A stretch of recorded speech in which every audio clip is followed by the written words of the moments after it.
So guys, those of you who know me know that I bleed red. I'm a Holden man through and through. If you come to me asking to work on your AU Falcon, naturally aspirated Barra BA XR6,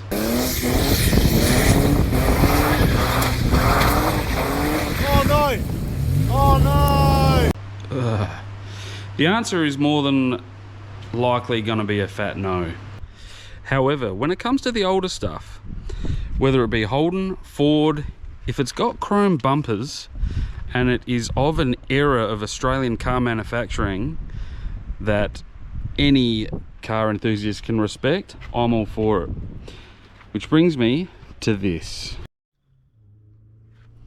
Here we have an XR Falcon 500 station wagon, and what a beautiful car it is. It's a pretty docile cruiser, this thing. It's not a performance vehicle by any means. It was a factory 6-cylinder. We're now sporting a 302 Windsor C4 gearbox. Got a bit of a twin exhaust system just to give it that thong slapping note, but apart from that, she's pretty well bog stock.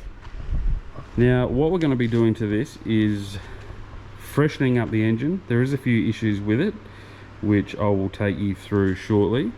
But if you do like your old Fords, this episode is going to be for you. So take advantage of it, because you won't see it a lot on the channel.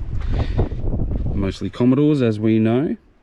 But this is a special one. So sit back, crack a can, and enjoy.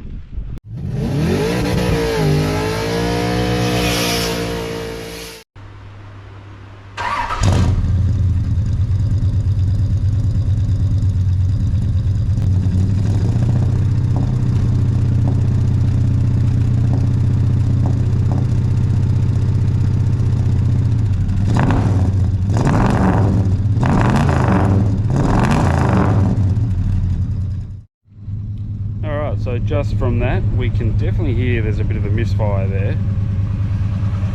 Now, the easiest way to check this is with a temp gauge. Check our headers one by one.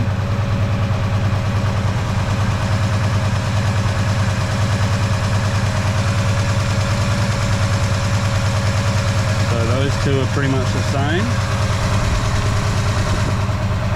Now look at that. That's well over 200 degrees cooler, which means we've pretty much got a dead cylinder right there. That one's okay. That's good. That's down. It's definitely not dead, but it is down. That one's okay. And that's fine as well.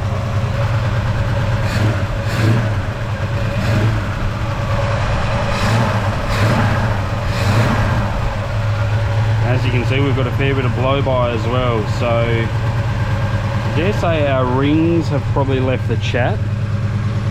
Pretty positive we've blown a head gasket on that one cylinder. Such a beautiful car.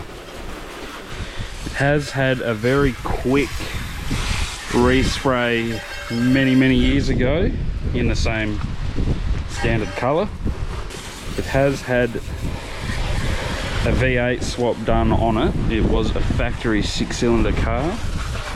It now sports a 302 Windsor, bog stock, and as the owner tells me, it was bought at a swap meet coming up to 20 years ago out of a Ford Cougar from the States.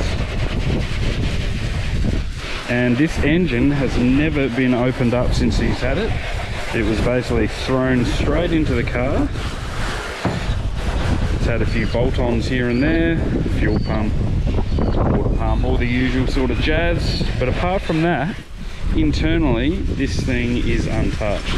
It's going to be interesting to see what we find. So far, I'm pretty sure it has done a head gasket. We've got oil and some pretty horrible petrol fumes in the radiator. It also seems to have a bit of a misfire as well, which could just be because of said head gasket. But we're going to find out, guys, when we tear the engine down. So the big Falcon is on the hoist. I'm about to uncover it. Just want to keep the dust off of it. We've got to look after these old girls.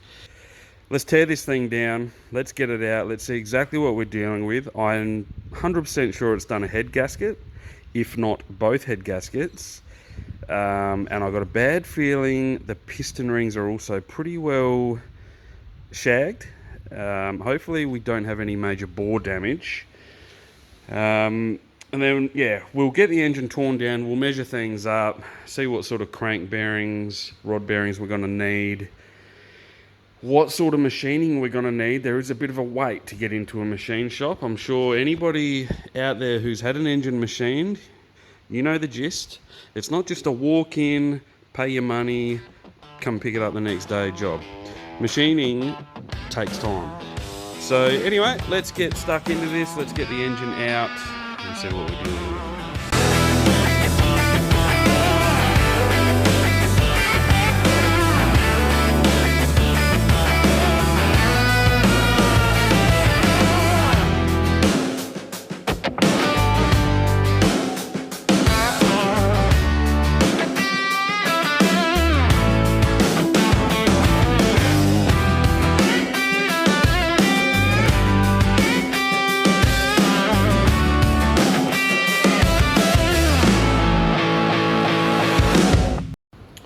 Well, that is pretty bad. I think we're going to be replacing that.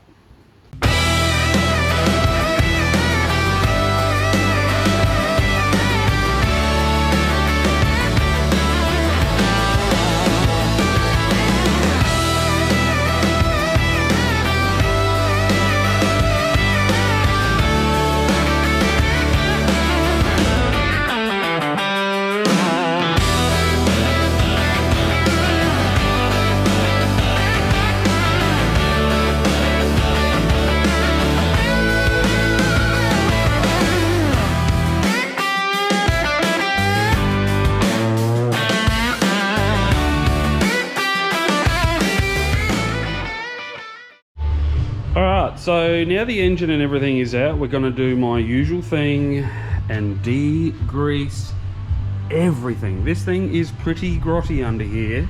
There's about 40 years worth of grease and oil and horrific nastiness that nobody wants to play with, so let's get rid of that. There's already a fair bit of it on the floor. And we'll do it top to bottom, obviously, and once that's done we'll get this thing off the hoist and we'll talk a little bit more about this thing.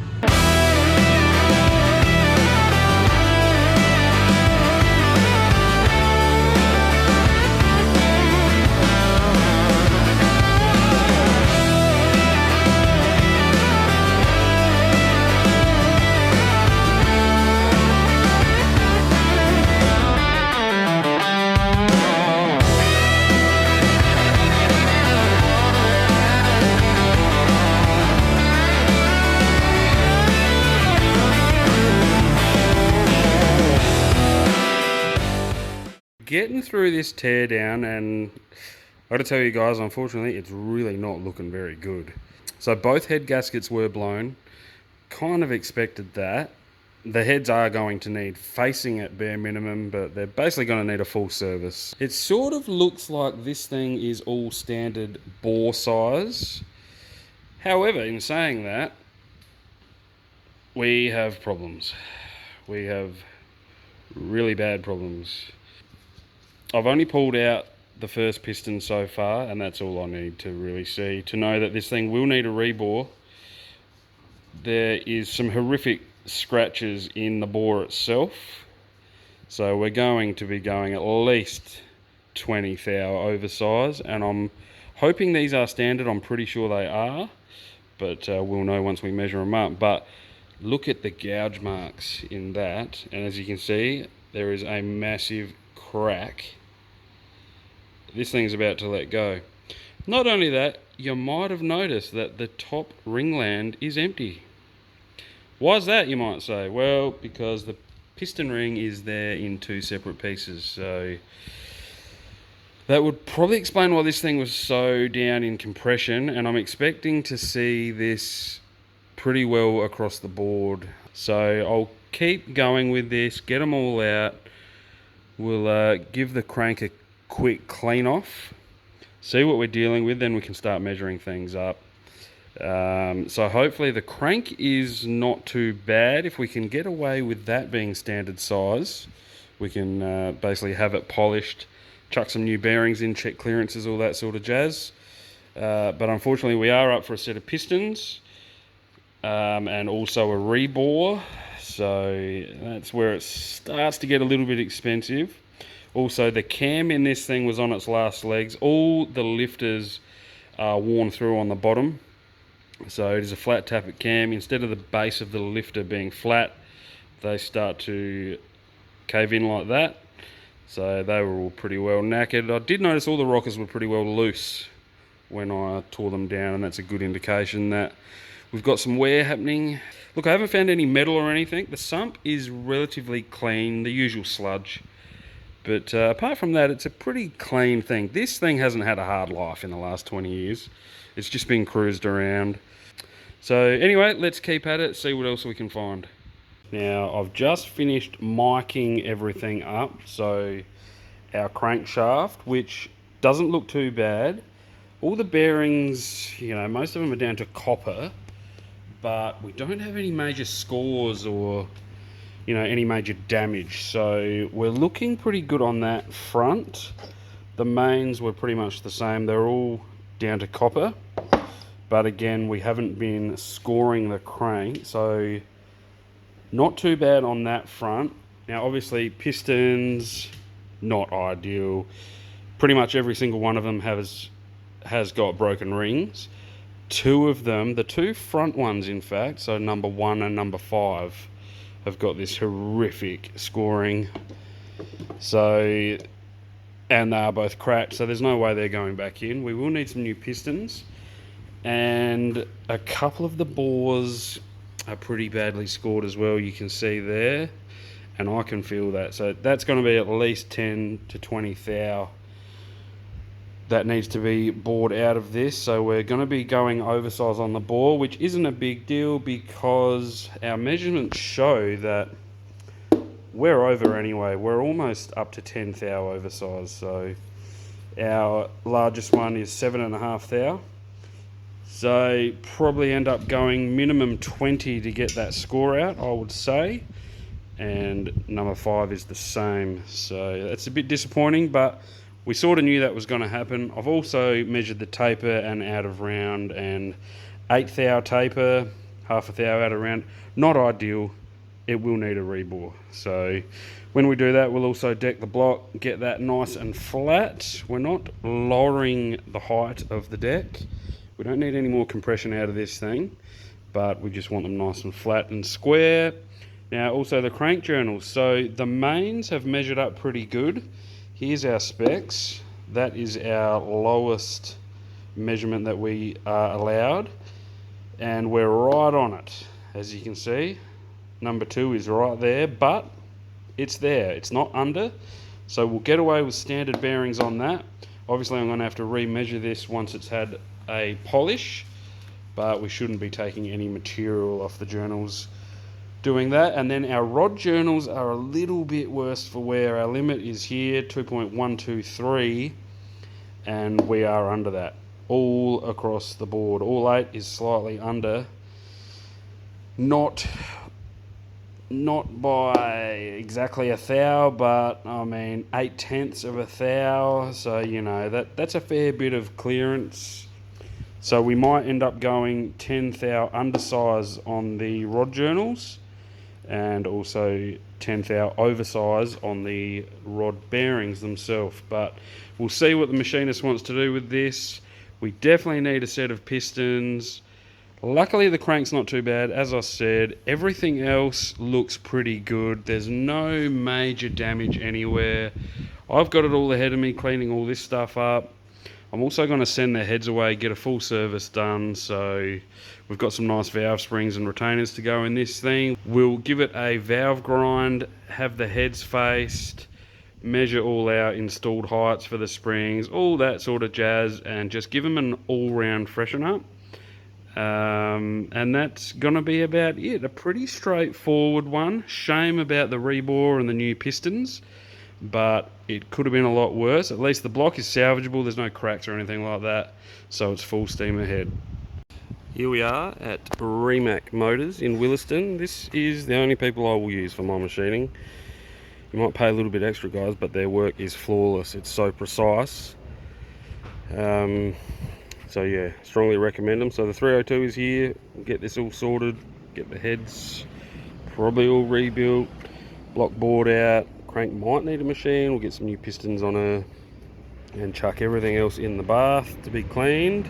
Everything's going to be crack tested as well. So hopefully in a couple of weeks this will be a good thing and be ready to assemble. In the meantime, I've got plenty of other shit to get done. Let's keep rolling.